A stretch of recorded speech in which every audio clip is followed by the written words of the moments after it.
এইবারের রমজানে আমি আল্লাহর কাছ থেকে আমার গুনাহগুলো মাফ করাইয়াই ছাড়ব। প্রত্যেক দিন ভাইরা আমার, রমজানের প্রত্যেকটা দিন আল্লাহ তাআলা বহু মানুষকে সাধারণ ক্ষমা ঘোষণা করেন। যাই করছো বান্দা সব মাফ। ভাইরা আমার, দাঁড়ায় থাকা একজন মানুষ দ্রুততার সাথে হঠাৎ করে খুব জোরে দৌড় দেওয়া শুরু করতে পারে না। দাঁড়ানো থেকে আগে হাঁটা শুরু করে, এরপর একটু গতি বাড়ায়, তারপরে অনেক স্পিড মানুষ দেয়।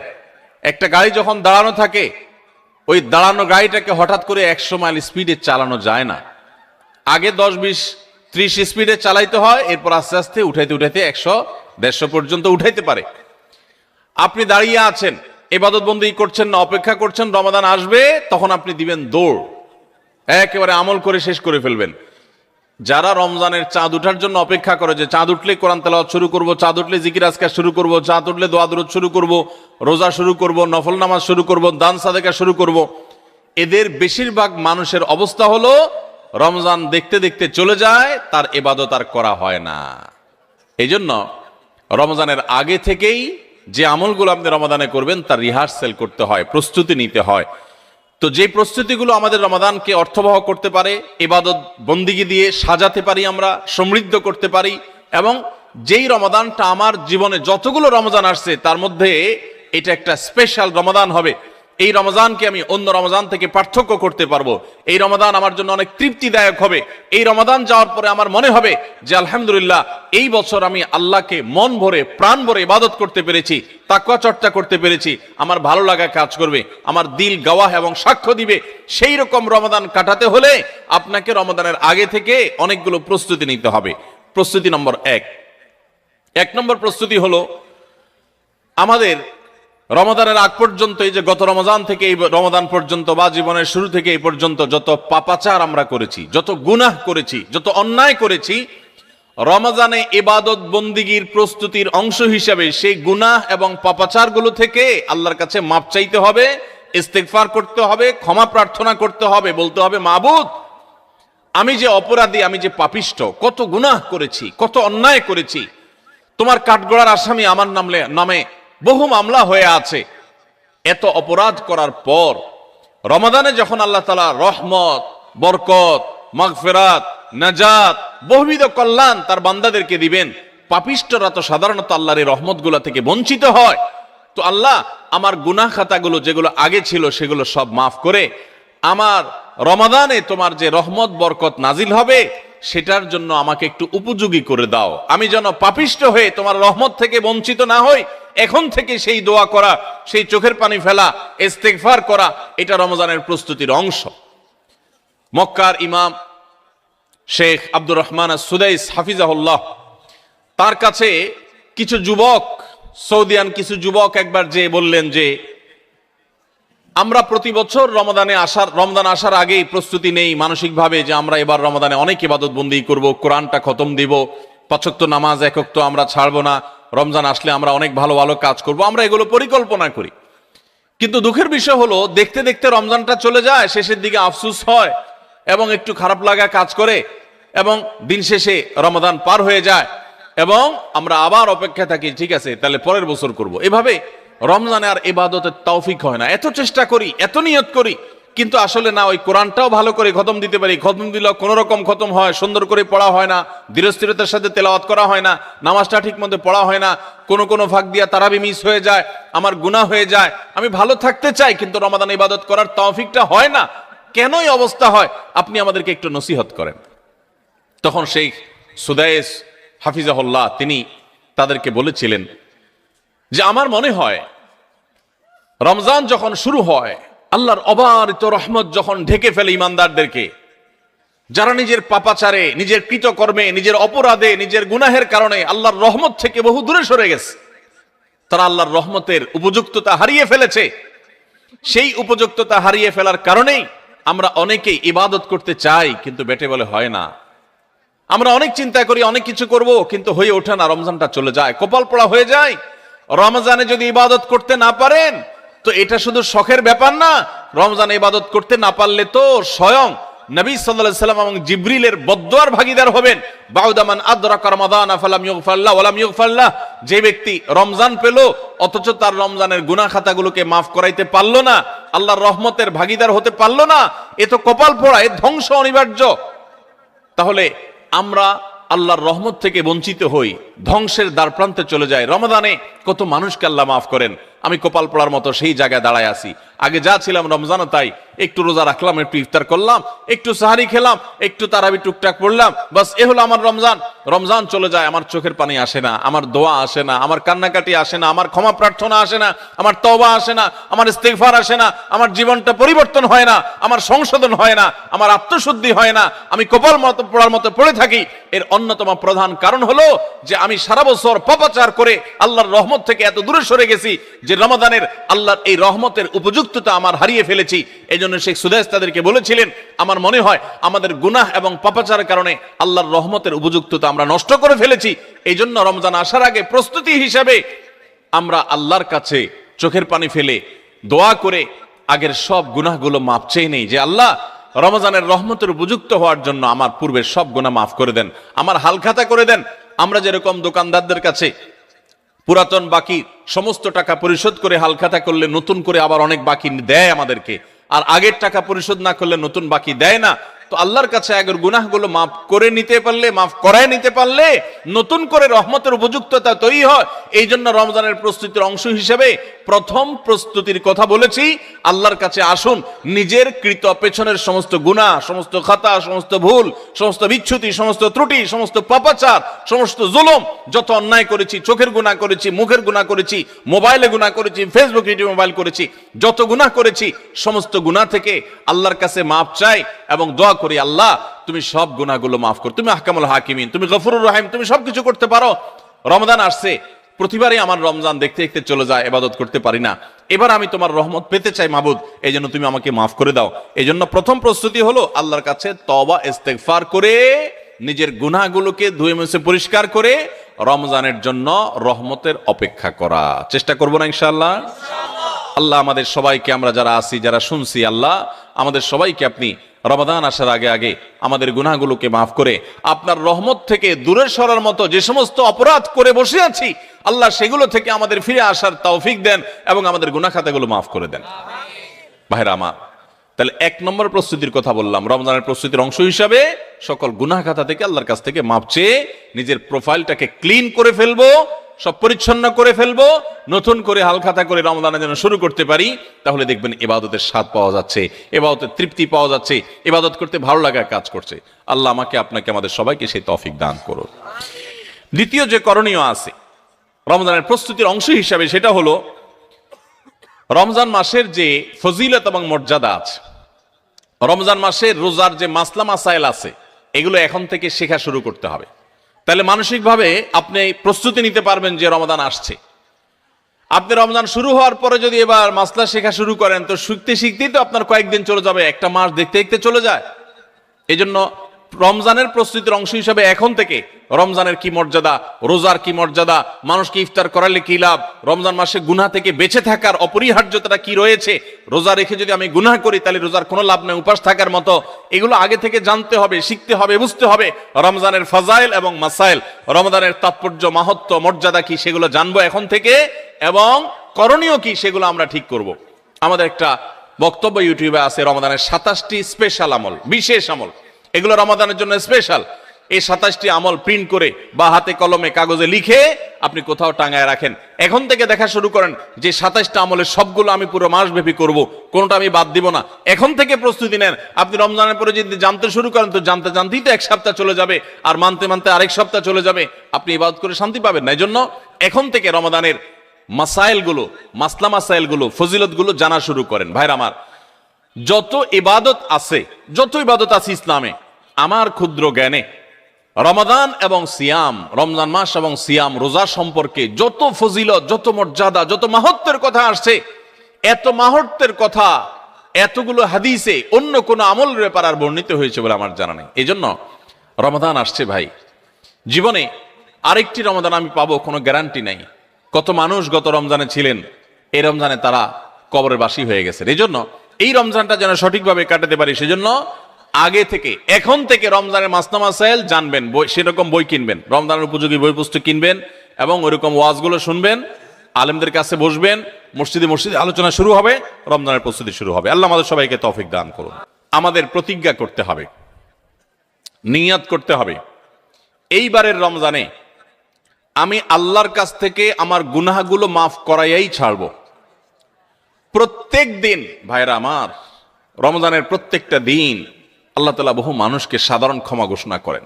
যাই করছো বান্দা সব মাফ, সাধারণ ক্ষমা ঘোষণা করেন কিছু মানুষকে। সেই সৌভাগ্যবান মানুষগুলোর কাতারে আমি ঢোকার জন্য চেষ্টা করবই করব, এই প্রতিজ্ঞা করা, এটা হলো প্রস্তুতির অংশ। যে এইবারের রমজানকে আমি আর হেলায় হারাতে দেব না, আমি এবার রমজানে আমার গুনাহ মাফ করাইয়াই ছাড়বো, এই প্রতিজ্ঞা এখন থেকে করতে হবে ইনশাআল্লাহ। প্রতিজ্ঞা করবেন তো ইনশাআল্লাহ, যে যেই কোনো কিছুর বিনিময় হোক আল্লাহর কাছ থেকে ক্ষমা আমি আদায় করেই ছাড়বো, আমি আল্লাহর কাছ থেকে ক্ষমা নিয়েই ছাড়বো। এখন আপনি বলতে পারেন যে ক্ষমা যে আমি পেয়েছি তার গ্যারান্টি কি, কিভাবে নিশ্চিত হব? ভাইরা আমার, কোন কোন সালাফ বলেছেন আমাদের দোয়া কোনটা আল্লাহর কাছে কবুল হয়েছে আর কোনটা কবুল হয়নি নিশ্চিত হওয়ার কোনো উপায় আছে কিনা।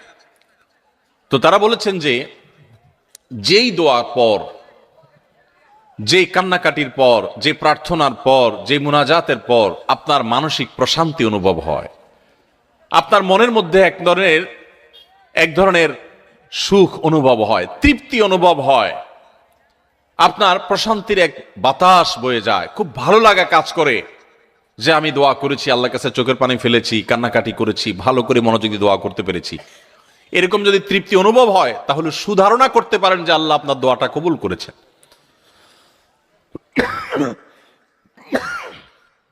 ফ্যান নাই আপনাদের এখানে? ফ্যান নাই না? বাতাস উদাস করেন না, পাকা পাকা দিয়েন না।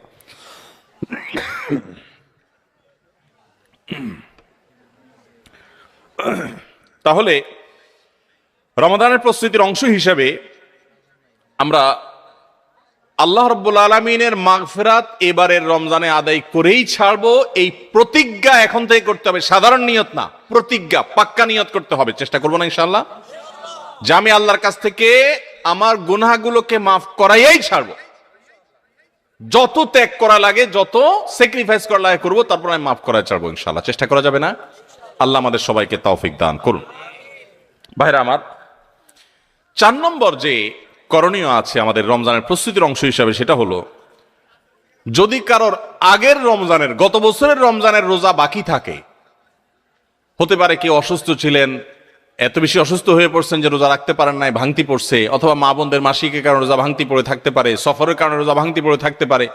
এই ভাঙতি রোজাগুলো এই বছরের রমজানের আগে আগে রেখে দিতে হবে। আম্মা জান আয়েশা রাদিয়াল্লাহু তাআলা আনহা তার ভাঙতি রোজাগুলো পরবর্তী রমজানের আগে আগে রেখে ফেলতেন। এই জন্য রমজানের রোজার প্রস্তুতির অংশ হিসাবে আগের কোনো ভাঙতি বা কাজা রোজা থাকলে এই রমজানের আগে আগে সেগুলো রেখে ফেলা উচিত এবং উত্তম। এটা রমজানের চতুর্থ প্রস্তুতি। 5 নম্বর প্রস্তুতি হলো নিজের অন্তরকে শিরক এবং হিংসা থেকে মুক্ত করা। আল্লাহর সাথে কোনো কাউকে, সেটা কোনো মাজারে শায়িত ব্যক্তি হোক, কোনো জীবিত ব্যক্তি হোক, কোনো কাউকে আল্লাহর সাথে অংশীদার সাব্যস্ত করা যাবে না। এই শিরক করা থেকে নিজেকে পরিচ্ছন্ন করতে হবে, তাওহীদটাকে স্ট্রং করতে হবে এবং নিজের অন্তরকে হিংসা, বিদ্বেষ, শত্রুতা এগুলো থেকে পরিচ্ছন্ন করতে হবে। আপনি যদি এগুলো থেকে পরিচ্ছন্ন করেন, এগুলো থেকে পরিষ্কার করেন অন্তরকে, তাহলে ইনশাআল্লাহ বিইذনিল্লাহ আল্লাহ তাআলা প্রতিদিন যে বহু মানুষকে সাধারণ ক্ষমা ঘোষণা করেন, আপনি আশা করতে পারেন যে আপনি সাধারণ ক্ষমার আওতায় পড়বেন। কারণ হাদিস থেকে আমরা জানি যে যারা শিরকের মধ্যে থাকে, যাদের অন্তরে মানুষের প্রতি হিংসা থাকে, শত্রুতা থাকে, তারা আল্লাহর সাধারণ ক্ষমা থেকে মাহরুম এবং বঞ্চিত থাকে। অতএব আল্লাহর সাধারণ ক্ষমার উপযুক্ত হওয়ার জন্য নিজেদের অন্তরকে এই সমস্ত গুনাহ থেকে, বিশেষ করে শিরক এবং হিংসা থেকে পরিচ্ছন্ন হতে হবে। এটা হবে রমজানের প্রস্তুতির অংশ। রমাদানে আল্লাহ রাব্বুল আলামিন প্রতিদিন অগণিত মানুষকে মাফ করে দিবেন, বহু মানুষকে আল্লাহ তাআলা মাফ করে দিবেন। যেহেতু বহু মানুষকে আল্লাহ তাআলা মাফ করে দিবেন, তো আমি তাদের মধ্যে যেন থাকি, সেজন্য আমি আমার অন্তরকে হিংসা এবং শিরক থেকে পরিচ্ছন্ন করব। 6 নম্বর প্রস্তুতি হলো বিশেষ করে সামাজিক যোগাযোগের মাধ্যম এবং আমাদের মোবাইল ফোনগুলো নিয়ন্ত্রণ করে ফেলতে হবে। যেগুলো আমাদের ইবাদত বন্দেগীর ক্ষেত্রে বড় ধরনের বাধা সৃষ্টি করে। অনেকেই আছি যে সোশ্যাল মিডিয়ার আসক্তিতে আমরা এরকম ভয়াবহ একটা পর্যায়ে, যে আমাদের ইবাদত বন্দেগীর ক্ষেত্রে সবচেয়ে বড় বাধা হলো আমাদের এই ফেসবুকের নেশা, টিকটকের নেশা, ইউটিউবের নেশা, মোবাইলের নেশা, গেমসের নেশা। অন্তত রমজান মাস উপলক্ষে আমরা আমাদের এই সমস্ত বিষয়গুলো থেকে যদি বেরিয়ে আসতে পারি, এটা হবে সবচেয়ে বড় কার্যকর পদক্ষেপ, সবচেয়ে বড় প্রস্তুতি, সবচেয়ে বাস্তবসম্মত প্রস্তুতি। যদি আপনার হিম্মত থাকে, শুনেন, নেকামল করার জন্য কিছু বুকের বল লাগে, মেরুদণ্ড লাগে, এগুলো সবাই পারে না। এগুলোর জন্য সৎ সাহস লাগে। ইমানদার যুবক, আমার জীবনটা শেষ হয়ে যাচ্ছে, হেয়ালিপনায়, হেলায় পেলায়, যা খুশি তা করে জীবনটা পার করে ফেলছি, এই মোবাইল স্ক্রিনের পিছনে আমার পুরো জীবনটা বরবাদ করে ফেলছি, আর কত? আলাম ইয়ানিল্লাযীনা আমানু আন তাখশা কুলুবুহুম লিযিকরিল্লাহ। আল্লাহ বলেছেন, আল্লাহর স্মরণে অন্তর বিগলিত হওয়ার মতো সময় কি ইমানদারদের এখনো আসেনি? যুবক ভাই আমার, সালহাতু সঙ্গে বুদি দিল খারাস আজ মুদে এক জামানা খাকে বাস। বহু বছর তো পাথর হয়েছিলে, আসুন এই রমাদানটা একটু মাটি হয়ে দেখি, একটু চোখের পানি ফেলে দেখি, একটু কান্নাকাটি করে দেখি। সোশ্যাল মিডিয়ার মজা তো বহু লুটেছেন, এবার আসন্ন রমাদানকে কেন্দ্র করে আসুন সোশ্যাল মিডিয়া থেকে নিজের আইডি, নিজের প্রোফাইলটাকে ডিঅ্যাক্টিভ করে ফেলান। 1 মাসের জন্য মরে যাবেন না, একটু কষ্ট হবে, বন্ধু বান্ধবের সাথে বিচ্ছিন্ন হয়ে যাবেন, কিচ্ছু আসবে যাবে না। আমি আল্লাহর শপথ করে বলতে পারি, যদি সৎ সাহস করে এগুলো ডিলিট করে ফেলতে পারেন, পুরো অ্যাপ আইডি যদি ডিঅ্যাক্টিভ করে ফেলতে পারেন, অ্যাক্টিভিটি যদি বন্ধ করে ফেলতে পারেন, 1টা মাসের জন্য যদি আপনি নিয়ন্ত্রণ করতে পারেন নিজেকে, দেখবেন মাস শেষে আপনার অবর্ণনীয় এক তৃপ্তি এবং ভালো লাগা কাজ করছে। এই জন্য সৎ সাহস করতে হয়, হিম্মত করতে হয় যে আসন্ন রমাদানে আমার ইবাদতে বড় বাধা হলো আমার এই ফোনের নেশা, মোবাইল টিপাটিপির নেশা, সো আমি এটা থেকে বেরিয়ে আসব। আমরা যদি সৎ সাহস করি, হিম্মত করি, নিয়ত করি যে আমি এই রমাদানটাকে ইবাদতে কাটাবার প্রয়োজনে আমি কোরআন তেলাওয়াত করব, আমি বই পুস্তক পড়বো, আমি সুন্দর করে নামাজটা পড়বো, আমি আমার অন্যান্য কাজকাম করবো, স্টুডেন্ট হলে পড়ালেখা করবো, অন্যান্য কাজকাম করব। এর বাইরে আমি আমার সময়ের অপচয় থেকে বাঁচার জন্য আমি এই অপারেশন করব, নিজের প্রতি নিজে এই শক্ত এবং কঠিন অভিযান পরিচালনা করব। যদি আমরা নিয়ত করি, আল্লাহ তাআলা আমাদেরকে সাহায্য করবে। নিয়ত করা যাবে না ইনশাআল্লাহ? আল্লাহ আমাদের সবাইকে এই নিয়ত করার মতো সৎ সাহস দান করুন।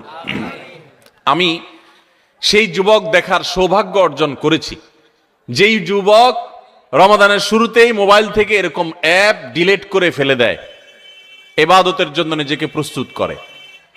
ভাইরা আমার, বন্ধু বান্ধব অনেক কথা বলবে, হাসাহাসি করবে, কিয়ামতের ময়দানে এই হাসাহাসি করা মানুষগুলো আপনার কোনো কাজে আসবে না। আপনার আল্লাহর সামনে আপনাকে জবাবদিহি করতে হবে। রমাদান পেয়ে ইবাদত করতে পারলেন না, জবাবদিহি করা লাগবে। সো আমরা আমাদের ইবাদতে যে সমস্ত বাধা বিপত্তি আছে সেগুলো বিশেষ করে সোশ্যাল মিডিয়া এবং মোবাইল নিয়ন্ত্রণ করব ইনশাআল্লাহ, চেষ্টা করবো না ইনশাআল্লাহ।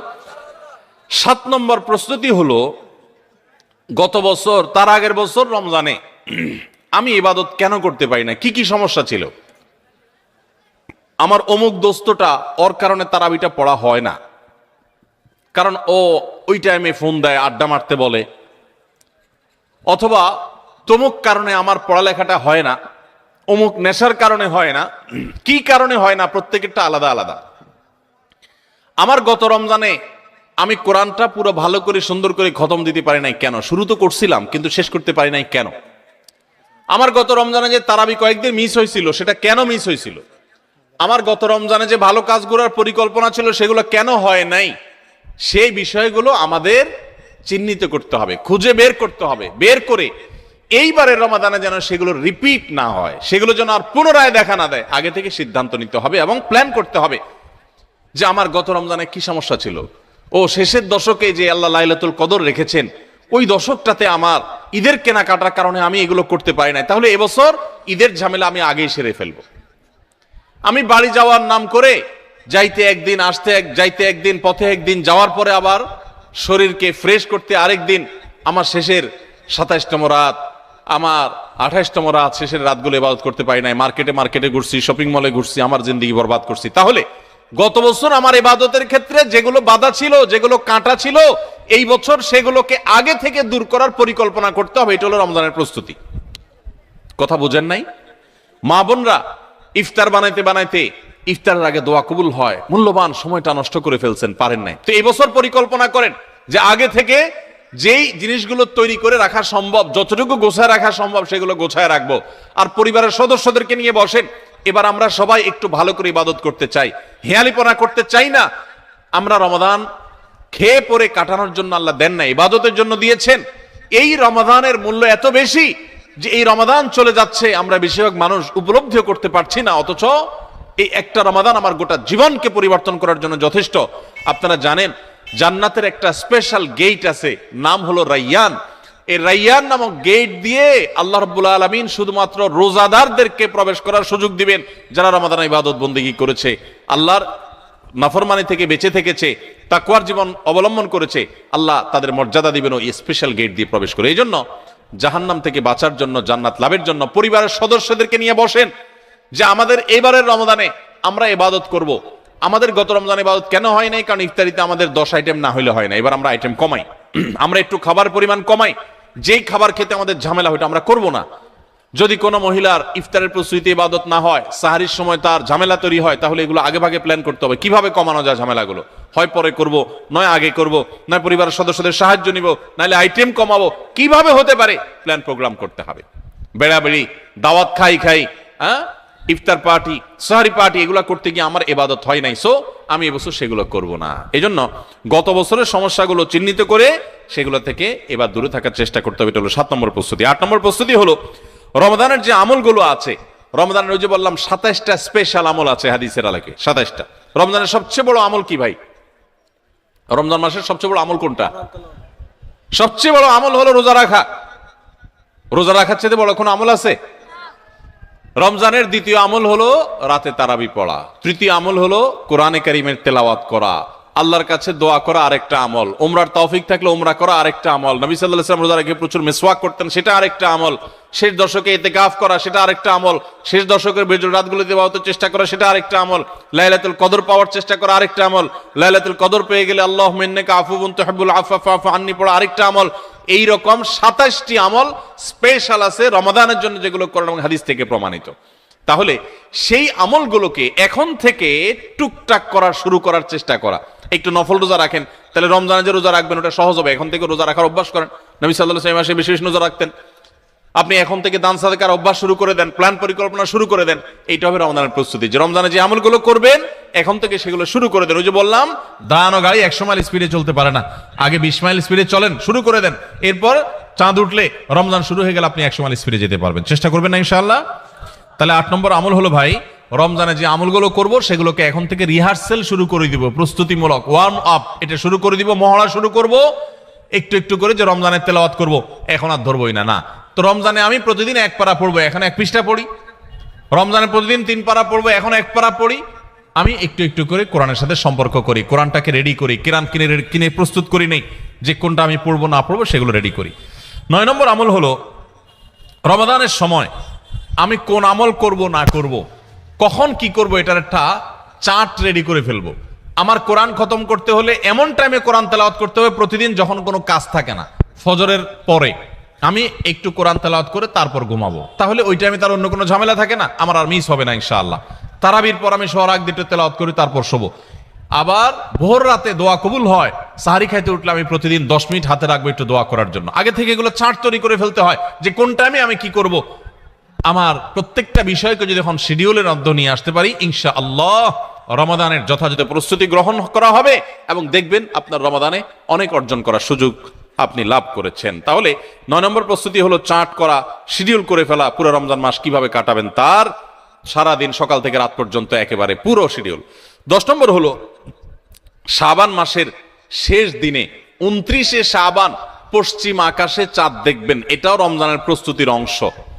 আমরা আমাদের ছোটবেলায় গ্রামে চাঁদ দেখেছি, এখন মানুষ চাঁদ দেখে না, দেখে চাঁদ আকাশে দেখে না, চাঁদ এখন মোবাইলে খোঁজে। কোথায় খোঁজে? মাগরিবের পরে মোবাইল হাতানো শুরু করে দেয়, এই রমজানের চাঁদ দেখা গেছে, ঈদের চাঁদ দেখা গেছে কিনা, চাঁদ দেখা কমিটি কি বলছে, ফেসবুকে নিউজ আসছে কিনা দেখো। চাঁদ তালাশ করার কথা আকাশে, সেখানে চাঁদ তালাশ করে আমরা কোথায়? মোবাইলে।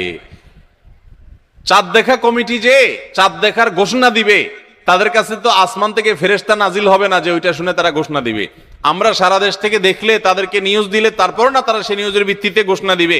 তো আমরাই যদি সবাই চাঁদ দেখা বন্ধ করে দেই তাহলে তারা কিভাবে ঘোষণা দিবে? এই জন্য দেখবেন চাঁদ দেখা কমিটি বেচারারা ঘোষণা দিতে দিতে কোনো বছর রাত 10টা 11টা 12টা বাজায় দেয়, সাধে বাজায়, কারণ আমরা তো তাদেরকে সাহায্য করি না। মনে রাখবেন, রমজানের চাঁদ অন্য যে কোনো আরবি হিজরি মাসের চাঁদ যদি আপনি খোঁজেন পশ্চিম আকাশে, দেখেন আর না দেখেন, আপনি একটু তালাশ করেন, চেষ্টা করেন, যদি চাঁদ দেখার চেষ্টা করেন তাহলে আপনি চেষ্টা করার কারণে সওয়াব পাবেন, সুন্নাত একটা জিন্দা করার সওয়াব পাবেন। আর চাঁদ যদি দেখতে পান তাহলে দোয়া পড়বেন, আল্লাহুম্মা আহিল্লাহু আলাইনা বিল ইয়ুমনি ওয়াল ঈমান ওয়াস সালামাতি ওয়াল ইসলাম রব্বি ওয়া রাব্বুকাল্লাহ। হে চাঁদ, হে আল্লাহ, আমি তোমার কাছে এই চাঁদ, এই চাঁদের মাসটা, এই মাসটা আমি বরকতময় মাস হিসাবে তোমার কাছে চাই। ঈমানের সাথে যেন থাকতে পারি, শান্তি নিরাপত্তার সাথে থাকতে পারি, ইসলামের সাথে থাকতে পারি। এরপর চাঁদকে লক্ষ্য করে বলা, হে চাঁদ, তোমার এবং আমার সৃষ্টিকর্তা এক আল্লাহ, তোমারও রব আল্লাহ, আমারও সৃষ্টিকর্তা আল্লাহ। তো এই দোয়া পড়া সুন্নাত। যদি চাঁদ দেখতে পান দোয়া পড়বেন, আর না দেখতে পারলে চেষ্টাটা করবেন, তাও সওয়াব পাবেন। এই জন্য শাবানের 29 তারিখে পশ্চিম আকাশে চাঁদ তালাশ করবো তো ইনশাআল্লাহ। এগুলো এখন বিদায় হয়ে গেছে, চাঁদ তালাশ করা। চাঁদ তালাশ করা একটা বিলুপ্ত সুন্নাহ। এই সুন্নাহ জিন্দা করার চেষ্টা করবেন, রাস্তা বের হয়ে পশ্চিম আকাশে তাকাবেন। তাহলে এটা হবে রমজানের প্রস্তুতির একটি বিষয়। 10 নম্বর প্রস্তুতি হলো শাবান মাসে চাঁদ দেখা। আর 11 নম্বর এবং সর্বশেষ প্রস্তুতি হলো আল্লাহর কাছে ইবাদতের জন্য দোয়া করতে হয়। আমাদের পরিকল্পনা আমরা করতে পারি, কিন্তু তৌফিকটা আসলে আল্লাহ দিবেন। এই জন্য আমার পরিকল্পনাগুলো করে আমি বলবো, আল্লাহ, আমি চাটও তৈরি করেছি, রমজানে মাসালা জানার জন্য বইও কিনেছি, আমি কোরআনও তো রেডি করেছি, তেলাওয়াতও শুরু করে দিয়েছি, টুকটাক নফল রোজা রেখে আমার প্রস্তুতিও শুরু করে দিয়েছি। আমি আমার জায়গা থেকে যা করতে পারার আমি করছি। মাবুদ, এবারের রমজানটাতে তুমি আমার একটু ইবাদত করার তৌফিক দিও। ভাইরা আমার, আপনারা অনেকেই অনেক স্বাদ জীবনে আস্বাদন করেছেন, আড্ডা মেরে বন্ধু বান্ধবের সাথে একান্তে কাটিয়ে বিভিন্ন রকমের কাজ করে মজা অনেক লুটেছেন। আল্লাহর শপথ, রমজানটাতে যদি আপনি ইবাদত করে কাটাতে পারেন, রাতভর একটু চোখের পানি ফেলে তাহাজ্জুদের সময় সাহারি খাওয়ার পর 10টা মিনিটে যদি একটু কাঁদতে পারেন, আল্লাহর কাছে মাপ চাইতে পারেন, আপনার কাছে পৃথিবীর যে কোনো কিছু তৃপ্তির চাইতে অনেক বেশি তৃপ্তিদায়ক হবে এই আল্লাহর কাছে একান্ত মুহূর্তে কান্নাকাটি করা, দোয়া করা, ইবাদত করা, ইস্তেগফার করা, আমলে মশগুল থাকা। আপনি সেই জিনিসটা করার পরিকল্পনা এই বছর রমাদানে নেন, চেষ্টা করা যাবে না ইনশাআল্লাহ। ভাইরা আমার, সেজন্য আল্লাহর কাছে দোয়া করতে হবে, আল্লাহ, আমি আমার চেষ্টা যা নেওয়ার, প্রস্তুতি যা নেওয়ার আমি নিয়েছি, চেষ্টা করেছি, মাবুদ তুমি এবার আমাকে তৌফিক দিও। নবী সাল্লাল্লাহু আলাইহি ওয়াসাল্লাম প্রত্যেক নামাজের পরে দোয়া করতেন, আল্লাহুম্মা আইন্নি আলা যিকরিকা ওয়া শুকরিকা ওয়া হুসনি ইবাদাতিক। ও আল্লাহ, তোমার কাছে আমি সাহায্য চাই যেন তোমার সুন্দর করে ইবাদত করতে পারি, যেন তোমার স্মরণ আমি সুন্দর মতো করতে পারি, হ্যাঁ, তোমার কৃতজ্ঞতা শুকরিয়া যেন আদায় করতে পারি, সেই তৌফিক তুমি দাও। আল্লাহর কাছে তৌফিক চাইতে হয়। এই জন্য ভাইরা, রমাদানের সর্বশেষ এবং 11তম প্রস্তুতি বলেছি, আল্লাহর কাছে দোয়া চেয়ে নিতে হবে যে আল্লাহ তুমি আমাকে তৌফিক দিও। আল্লাহ তাআলা আমাদের সবাইকে রমাদানের এই সবগুলো প্রস্তুতি যথাযথভাবে করে আসন্ন রমাদানকে আমাদের জীবনে এক ব্যতিক্রমী রমাদান, সার্থক রমাদান, সফল রমাদান, তৃপ্তিদায়ক রমাদান এবং জান্নাত কামানো রমাদান, মাগফিরাত লাভ করা রমাদান হিসাবে কাটাবার তৌফিক নসিব করুন। খুব দোয়া করব দিল থেকে ভাই, খুব দোয়া করব, খুব চোখের পানি ফেলবো যে আল্লাহ, রমাদানে যদি ক্ষমা না পাই তাহলে তোমার ফেরেশতার বদদোয়া, তোমার নবীর বদদোয়ার ভাগীদার হইতে হবে। এর চাইতে বড় হতভাগা আর কেউ নেই যে রমজান পাওয়ার পরও ক্ষমা পায় নাই, রমজান পাওয়ার পরও 5 ওয়াক্ত নামাজ ধরতে পারে নাই, রমজান পাওয়ার পরও কোরআন ধরতে পারে নাই, রমজান পাওয়ার পরও তার জীবনে পরিবর্তন হয় নাই, তাকওয়া শুরু করতে পারে নাই। এর চাইতে হতভাগা, এর চাইতে কপাল পড়া আল্লাহর জমিনে আরেকটা নেই। ভাইরা আমার, সেজন্য এবারের রমাদানটাকে আমরা একটু নড়ে চড়ে বসে ভিন্নভাবে কাটাবার চেষ্টা করি। আল্লাহ, হে আরশে আজিমের মালিক, আপনি আমাদের সবাইকে তৌফিক দান করেন। আমরা চেষ্টা করব না ইনশাআল্লাহ ভাই, রমাদানকে সুন্দরভাবে কাটাবার জন্য এখন থেকে প্রস্তুতি নিব না ইনশাআল্লাহ। আমি এক নজরে আবারও আপনাদেরকে এই 11টা প্রস্তুতির কথা বলে দিচ্ছি। সর্বপ্রথম প্রস্তুতি হলো, রমাদানে যেন আমি ইবাদতের তৌফিক আল্লাহর কাছ থেকে পাই, রহমত যেন পাই, সেজন্য আমার পেছনের গুনাহগুলো থেকে আল্লাহর কাছ থেকে মাপ চেয়ে নিব। রমজানের প্রস্তুতির অংশ হিসাবে আগেরগুলো মাফ চাই নিব, আল্লাহ আমাকে মাফ করে দাও। বেশি বেশি ইস্তেগফার পড়বো, সাইয়্যিদুল ইস্তেগফার পড়তে পারি, আল্লাহুম্মা আনতা রাব্বি লা ইলাহা ইল্লা আন্ত, আল্লাহ আপনি আমার রব, আপনি ছাড়া সত্যিকারের কোনো মাবুদ নাই।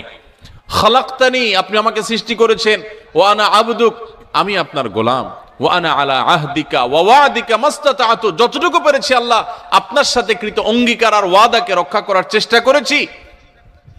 আউযু বিকা মিন শাররি মা সানাত, আল্লাহ আমি যে সমস্ত অপকর্ম নিজে করেছি আমি আপনার কাছে পানা চাই সেগুলোর ক্ষতি থেকে, এগুলোর কারণে যেন আমি বঞ্চিত না থাকি, রমাদানে কপাল পোড়াদের কাতারে যেন শামিল না হই, আমি যেন তৌফিক পাই। আউযু বিকা মিন শাররি মা সানাত, আবু লাকা বিনিআমাতিকা আলাই, আল্লাহ যত নিয়ামত আপনি দিয়েছেন আমি স্বীকার করি। ওয়া আবু লাকা বিযামবি, আমি যত পাপাচার করেছি মাবুদ আমি স্বীকার করি। ফাগফিরলি ফাইন্নাহু লা ইয়াগফিরুয যুনুবা ইল্লা আনতা, মালিক আপনি ছাড়া আর কেউ পাপাচার মাফ করতে পারে না, এখতিয়ার কারণ নাই, আপনি একটু মাফ করে দেন। আল্লাহর কাছে মাফ চাইবো, মাফ চেয়ে রমজানের জন্য প্রস্তুতি নিব, চেষ্টা করবো তো ইনশাআল্লাহ। নাম্বার 2, রমজানের ফাজাইল মাসাইল, মাহাত্ম্য মর্যাদা মাসলা মাসাইল এগুলো জানার জন্য এখন থেকে সেরকম বই পুস্তক কিনে পড়া শুরু করে দিব, ওইরকম আলোচনা শোনা শুরু করে দিব, জ্ঞান অর্জন করা শুরু করবো রমজান সংক্রান্ত। এটা দ্বিতীয় প্রস্তুতি। 3 নম্বর হলো আল্লাহর কাছে এইবারের রমজানে আমি মাগফিরাত এবং নাজাত পেতে চাই, ক্ষমা পেতে চাই, আল্লাহর রহমত পেতে চাই, এই জন্য দৃঢ় প্রতিজ্ঞা করব যে এবার আমি কিছু একটা করবো ইনশাআল্লাহ, এবং এটা সারাক্ষণ নিজেকে জল্পনা কল্পনা করতে থাকা, প্রস্তুত করতে থাকা মানসিকভাবে। নাম্বার 4 নম্বর প্রস্তুতি হলো আগের বছরের কোন রোজা ভাঙতি থাকলে সেগুলো আদায় করে ফেলা। 5 নম্বর প্রস্তুতি হলো নিজের অন্তরকে শিরক এবং হিংসা, বিদ্বেষ, শত্রুতা এগুলো থেকে পরিচ্ছন্ন করা। কারো প্রতি দুঃখ আছে, হিংসা আছে, দুঃখটা হিংসার লেভেলে চলে গেছে, তো আপনি সেই হিংসাটা দূর করে ফেলান, সবাইকে মাফ করে দেন, ফ্রেশ হয়ে যান, কারণ রমজান আসছে। সাধারণ ক্ষমা ঘোষণা যখন করা হবে তখন কিন্তু কপাল পোড়ারা, হিংসুকরা পাবে না মাফ। এই জন্য কারোর প্রতি হিংসা রাখেন না, কারোর অকল্যাণ চায়েন না, সবার কল্যাণ কামনা করেন, মনটাকে উদার করে দেন, বড় করে দেন, এতে আপনি সুস্থ থাকতে পারবেন আর শিরক থেকে নিজেকে বাঁচিয়ে রাখেন, ইনশাআল্লাহ রমজানের সাধারণ ক্ষমার মধ্যে পড়বেন। এটা রমজানের প্রস্তুতির অংশ যে শিরক এবং হিংসা থেকে নিজেকে পরিচ্ছন্ন করলেন। 5 নম্বর প্রস্তুতি। 6 নম্বর প্রস্তুতি হলো সোশ্যাল মিডিয়া, ফেসবুক ইত্যাদি নেশা এবং স্মার্টফোন পারলে গলা চিপে বন্ধ করে ফেলান, 1 মাসের জন্য বাটন ফোনে চলে যান অন্তত, এবং আইডি ডিঅ্যাক্টিভ করে ফেলান। একটু হিম্মত করেন, সৎ সাহস করেন, মরে যাবেন না, একটু কষ্ট হবে, এতটুকু কষ্ট যদি না করেন কোন মুখে আল্লাহর কাছে আপনি জান্নাতের দাবি করবেন? একটু সোশ্যাল মিডিয়াকে 1 মাসের জন্য নিয়ন্ত্রণ করার যদি নিয়ত করতে না পারেন আল্লাহর কাছে কোন মুখে জান্নাতের আশা করবেন, দাবি করবেন? এই জন্য 6 নম্বর প্রস্তুতি হলো যেই বিষয়গুলো আমার ইবাদতে ব্যাঘাত সৃষ্টি করে, অর্থাৎ এই সোশ্যাল মিডিয়া ইত্যাদি, এগুলোকে নিয়ন্ত্রণ করে ফেলা।